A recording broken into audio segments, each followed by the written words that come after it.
Okay, great. Well, good morning and good afternoon, everyone.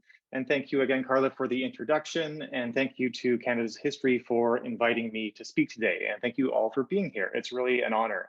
And I'm looking forward to learning from the other presenters and taking any questions you might have.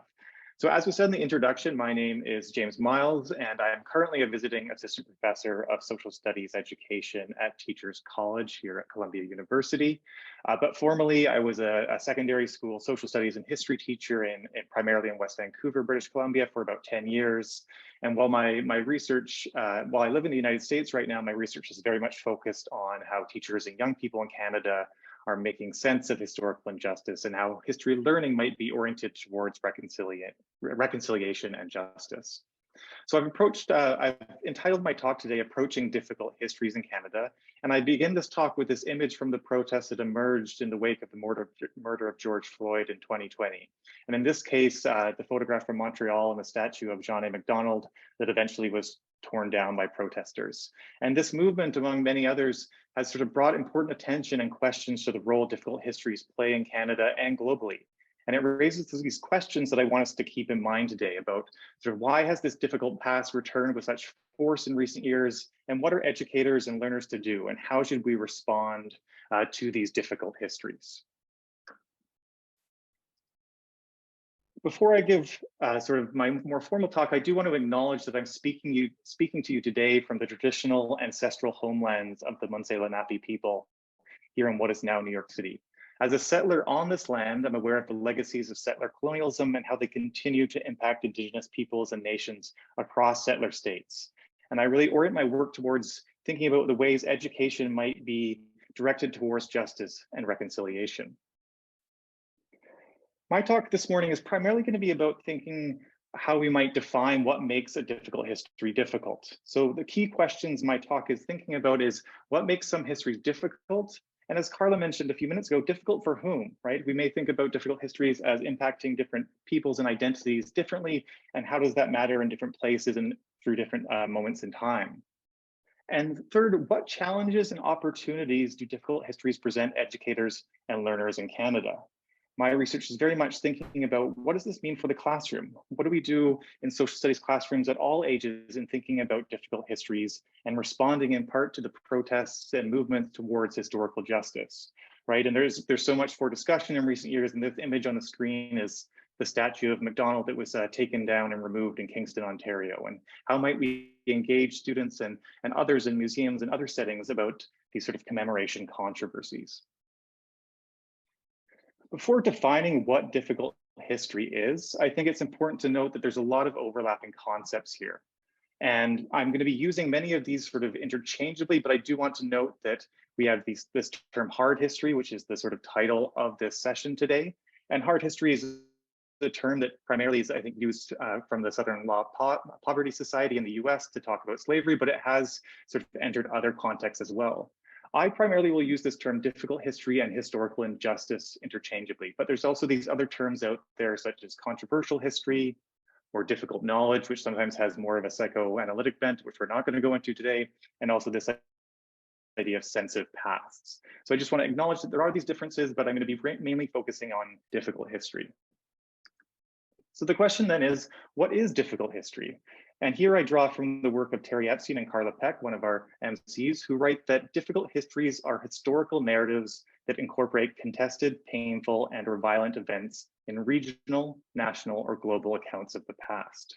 And I think a couple things to point out with this definition. Historical narratives here could be referring to historians' monographs. It could be referring to what gets told in classrooms. It could be textbooks, curricula, narratives that circulate in collective memory and in museum spaces. So how are these narratives at play in the public, and what makes them difficult is this idea that they're contested, painful, and or violent, right? And so thinking through how these histories emerge in these different spaces and how we might think about them. Turning to another definition, I look to the work of Magda Gross and Luc Terra, who set out these 5 criteria for what makes a difficult history difficult. And they argue that difficult histories are, 1, central to a nation's history. So in some ways, that is in contradiction to the previous definition, right? So we're saying there's already different ways to think about difficult histories, but they're saying that difficult histories usually revolve around the nation.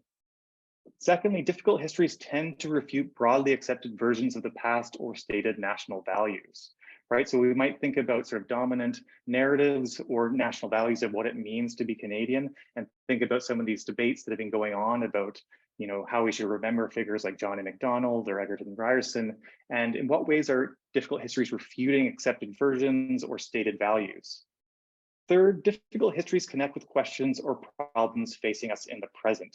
I think this is a really important aspect of difficult histories, that it's not just about the past, it's always about this relationship between past and present, and thinking about what these histories mean for us today and going into the future. Fourth, difficult histories often involve violence, usually collective or state sanctioned, right? So when we talk about difficult histories, it doesn't necessarily need to be violent, but it usually is, and it's usually something at sort of at a more state sanctioned or governmental level. And finally, difficult histories create disequilibria that challenge existing historical understandings. And that criterion is a bit sort of vague to me, but I think what it's trying to get at, which I want to talk about next, is this idea of difficult histories can make us uncomfortable, right? They can challenge how we think about ourselves and our relationships to others and our relationship to the nation. And that's sort of part of why this concept, I think, is really powerful to think about. What is this disequilibria that difficult histories are presenting to us? So my final definition slide before I sort of talk about what this means perhaps for the classroom is to think about how difficult histories are both a then and a now, right? In many ways, difficult histories are blurring this boundary between past and present. To use Saidiya Hartman's words, we might think of difficult histories as having an afterlives, right? What are the legacies and the ways they continue to ripple out? Difficult histories are also deeply felt, right? They implicate us in the suffering, trauma, and pain of others. And in educational spaces, this might often provoke emotions such as guilt, shame, and anger among others. So the question then becomes, what do we do with these emotions in educational spaces, right? Can they be transformed into something more productive rather than sort of reifying or confirming existing beliefs? And so how do we think about what they might be doing in classrooms? And that's something I want to think about with you today. So for the next part of my talk, I'm going to turn my attention to what this means for teaching and learning about difficult histories, right? What are the challenges and opportunities for engaging difficult histories in classrooms, in museums, and other educational spaces, could be historic sites, and so on. And I'm framing these challenges and opportunities around some of these ongoing conversations about the Truth and Reconciliation Commission and its final report in 2015, and the calls to action, right? Recent protests in relation to histories of racism and colonialism in Canada, right? So the bottom right is protests around Egerton Ryerson at what was formerly Ryerson University. It's now is Toronto Metropolitan University. Protests for Black Lives Matter. This picture on the top right is from Queen's Park in Ontario. But also I want to think about what this means for curriculum and teaching. And the top left is this image about the historical thinking concepts. And these concepts have found their way into classrooms and curricula, and I think are one way to think about difficult histories. And so I'm going to be bringing these into conversation for engaging difficult histories and thinking about which parts of these concepts might be useful for educators and others thinking about the difficult past. So I've articulated three major challenges facing history education in Canada related to difficult histories, right? And the first one revolves around narratives, the stories we tell. How might Canadian historical narratives be reimagined with truth, reconciliation, and justice in mind? What does it mean to tell these stories in classrooms? How do we think about including difficult histories, including histories of settler colonialism, of violence? What does it mean to do that? And how do we challenge dominant narratives? The second major challenge is about time.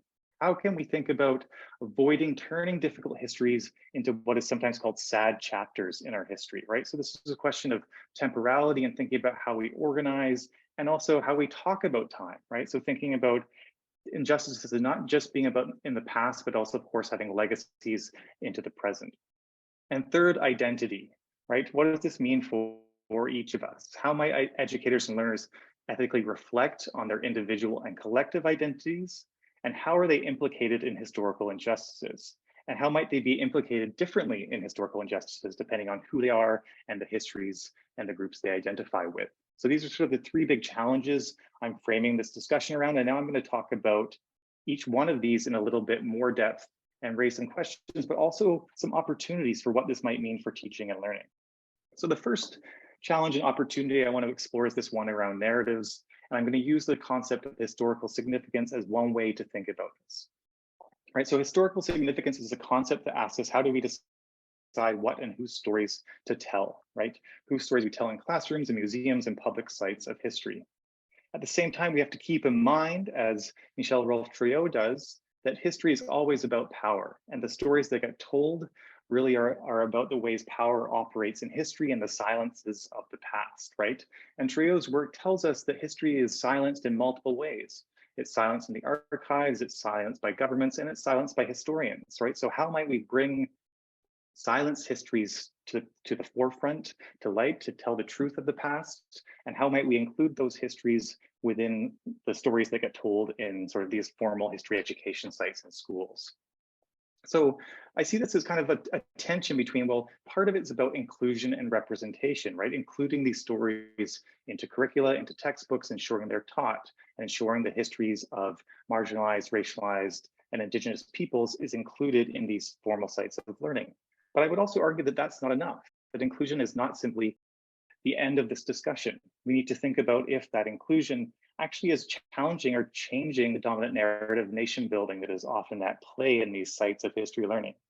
Otherwise, we risk reaffirming this narrative and sort of sidebarring these histories of non-dominant groups to sort of the sides of history textbooks as places that are not part of the dominant narrative. So we need to think about how we do this in classrooms and how we engage students in this as well, about what stories do we tell, whose stories do we tell, and on what basis. The second challenge and opportunity I want to explore today is about this idea of time, and I want to use this concept of continuity and change, right? And thinking about what continues from the past, what changes are there, and how do we use difficult history to make sense of this progress and decline over time. Difficult histories must not be left in the past. As the historian Elazar Barkan says, historical injustices are continuous injustices, right? They are things that continue, they're ongoing. Right? I also look to the work here of some scholars who've been thinking about what is settler colonialism. People like Patrick Wolf, Rita Damoun, who argue that settler colonialism must be understood as both a structure and an ongoing process, not a discrete or resolved event, something that has passed, something that could be fixed in the past. And just to give you one example, thinking about how politicians' apologies often sometimes use this rhetorical device of calling things a sad chapter, right? And what does it do when we call things a sad chapter, right? Does it suggest that they have come to an end, that they're fixed in the past?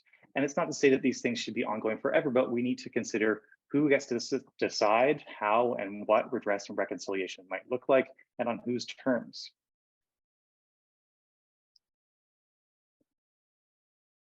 And the final challenge I want to explore is this question of identity and the ethical dimension of history, right? And the ethical dimension of history is asking us questions like, what do historical injustices and sacrifices mean for us today, right? The image on the screen is an image from Japanese Canadian internment, and thinking about what does this mean for today? What is this internment era? What are its legacies, and how might we respond today? And I'm arguing that we need to grapple with the complex and often unequal ways we are implicated in difficult history, right? Including how we might benefit from, perpetuate, or continue to be victimized by the structures of domination that have roots in difficult histories. And those are some really challenging conversations to have, and especially to have in classrooms, right? Thinking about who benefits from settler colonialism, right? Who benefits from internment or continues to benefit from these historical injustices, right? And I'm arguing that the goal in these conversations in classrooms should be to develop a collective historical responsibility for difficult histories. So thinking about how we are all implicated in the past, we all have a responsibility, but also thinking about what that might mean in taking action towards truth and reconciliation, towards historical justice. And then finally, I think it's important to note as well that while I think there's a collective responsibility going on, it's also a working towards a differentiated solidarity, right? And by that, I mean that we're all coming to this from different places with different histories and different identities, and we are implicated in different ways. And while solidarity should be a goal, we have to recognize that we're not coming to this from equal footing, and how might we have a differentiated solidarity for working towards some of these goals, and recognizing perhaps who should be leading these conversations, who should be directing this movement. So those are sort of the three big areas I wanted to address, as sort of these conceptual challenges, but also these opportunities for teachers to think about, and these concepts we might use to engage them. And before I finish my talk, I do want to point to a few resources that I think could be really useful for teachers, especially in K-12 classrooms. And these are some resources and organizations that I've been part of and lucky to be part of. And so the three big resources on the screen. One's about Ukrainian internment on the far left, but this actually engages other historical injustices, including residential schools, the Chinese head tax, Japanese Canadian internment, and the Komogoro Maru. In the middle, there's a free resource that has 5 lessons that engages thinking about historical commemorations, and in particular, what might we do with these problematic commemorations and these discussions, and how might we involve students in those conversations and invite them to take social action towards potentially a problematic commemoration in their community. And then the third resource is one about teaching and learning about residential schools and inviting students to think about what they might contribute to meaningful reconciliation. These are all free resources and are available on the TC Squared website, which is on the bottom there. And then finally, I want to point attention to the Thinking Historically for Canada's Future organization that is led by Carla Peck. And some of the work they're doing, and I think is really powerful and is going to be continuing to emerge, in particular around how we might think about this tension between historical thinking and Indigenous knowledges, and where do they align and where do they depart from each other, and how do we work with these two different ways of thinking and ways of being in the world in the classroom.